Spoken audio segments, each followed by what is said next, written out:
Hello friends. So today I am going to demonstrate to you, if we have a limited color palette, say 12 colors, how we can multiply the number of colors and prepare many more colors which are regularly required. So I am starting with lemon yellow, which is readily available, and orange. These two colors I just mixed on the palette, you must have seen. This is the mixture. So it gives you a color which is yellow ochre. So now you can actually try out these colors with varying degree of intensity, like more lemon yellow or more of orange. What happens?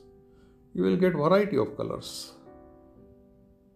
My students regularly ask, how do we prepare pink color? They want to paint pink flower. Pink is not readily available. So here you are. This is pink. So how to prepare that? It's quite simple. You take crimson, this one, which is part of your set of 12 colors, and add Chinese white. It may not be seen here on the white paper,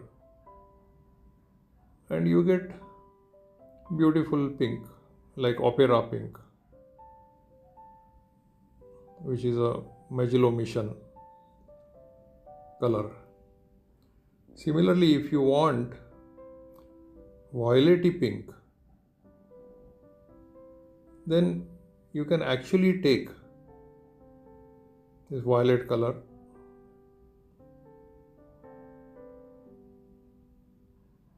and add white. If you take purple color and add white, you may have one more variety. So all these varieties are possible by permutation and combinations of different colors.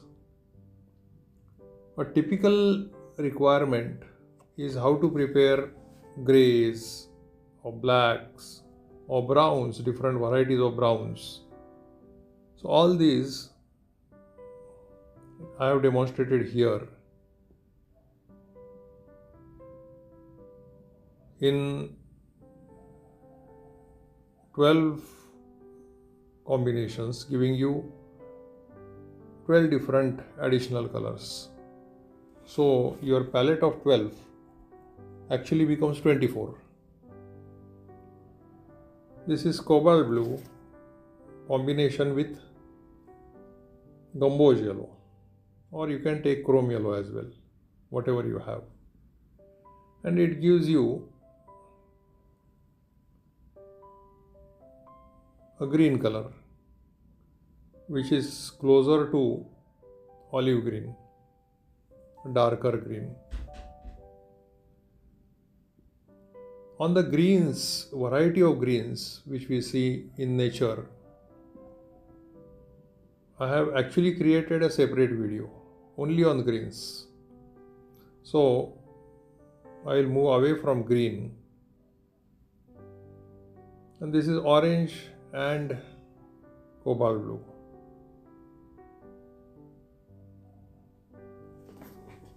It gives you sort of a yellow orange kind of a color.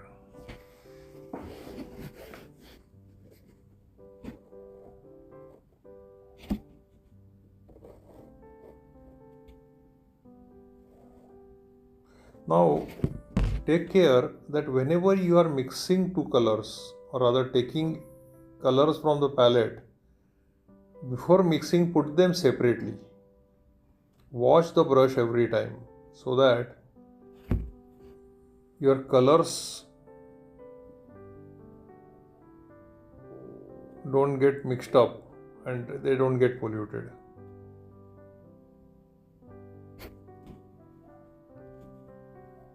Another thing is, in case you have a larger painting, for example A3 size or A2 size, then many a times these two colors which we are mixing are required in larger quantity. There you should always prepare large quantity of color, maybe 10% more than what could be possibly required, and then start painting. The reason is,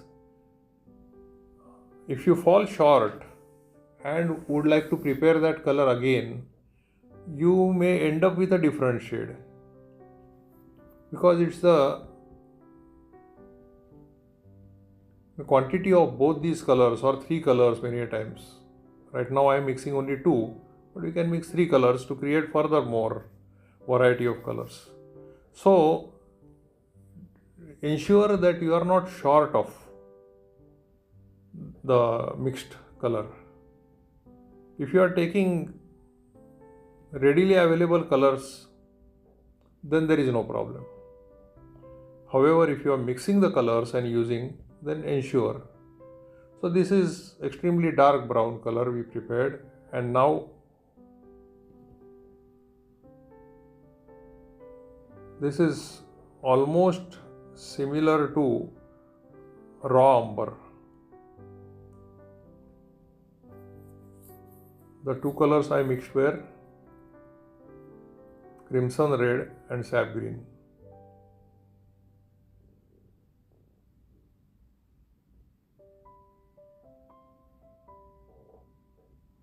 Even if you don't know the names of the colors, that's okay. Whatever color you want to prepare, your eye perceives. You take it as a homework and try to create that color. Initially, you may end up not getting that color at all, but after some practice,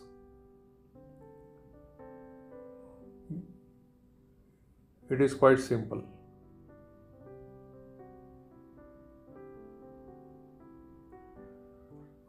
One idea is to prepare a color chart using these colors.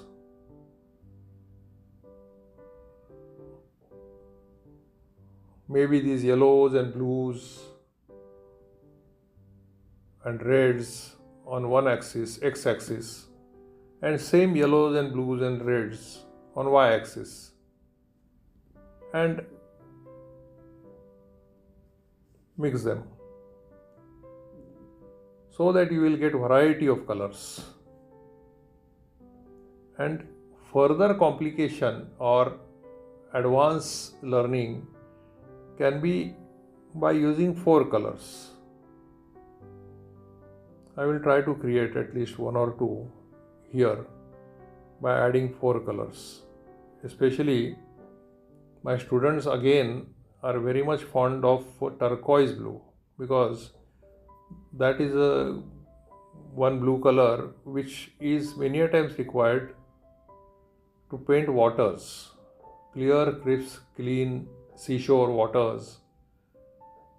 Turquoise waters are very popular in watercolor painting. So how to prepare turquoise blue? So I'll come to that. Before that, right now we have prepared crimson plus ultramarine blue on the top line, which has given us beautiful violet. Now this cobalt blue and burnt sienna, which is a type of a brown color readily available, will give you grey color or black color actually. And now this is a Persian blue with crimson, which will give you Pioneer's grey, which is very popular color and it's required quite often by artists. So initially it's a good idea to refer to the chart, and you will get a rough idea, and you may have to tweak the two colors which are mixed to get a slightly darker or lighter color, or warmer or cooler color. So typically red, brown, yellows, oranges, they're all warm colors, and blue, green are cool colors. So here we have prepared Pioneer's grey color using Persian blue and crimson. Now I will be demonstrating preparation of turquoise blue. So I have taken phthalo green, or you can take viridian green. One of the two greens are available in the box of 12. Add cobalt blue. So you are actually converting into blue green by adding cobalt blue, and add white to that. See, this is white color being added, and here you get a beautiful turquoise.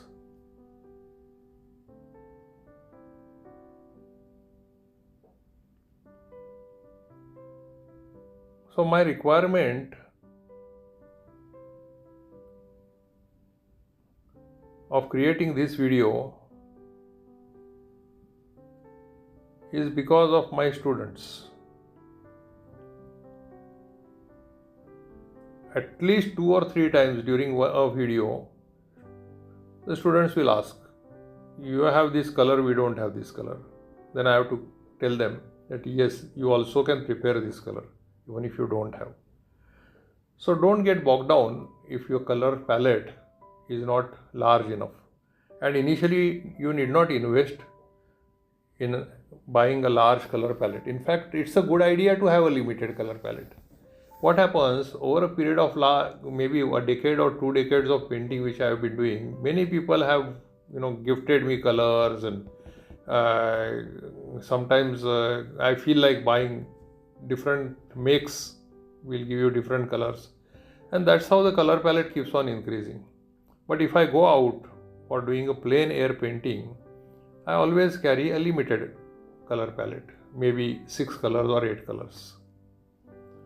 And I find that your paintings are much superior if you use limited color palette and prepare colors.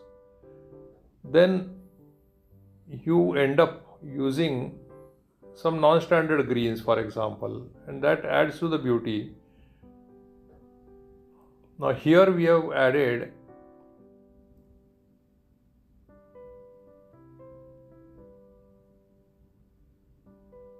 red and brown to create a red-brown color. Actually, it's slightly redder, reddish as compared to burnt sienna. So red-brown color is also very much required to create darker areas on a sunny day. So this is the color, vermilion red and burnt umber. So this is a light green color which is required for lawns and lush green surroundings.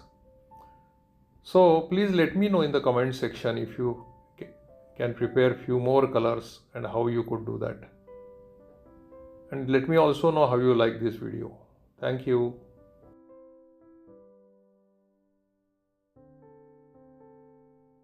Thank you friends for joining. I post watercolor painting videos especially for beginners every Tuesday and Friday. Secondly, if you have any specific topic you would like to learn, please let me know in the comments below and I will try to cover those. Thank you.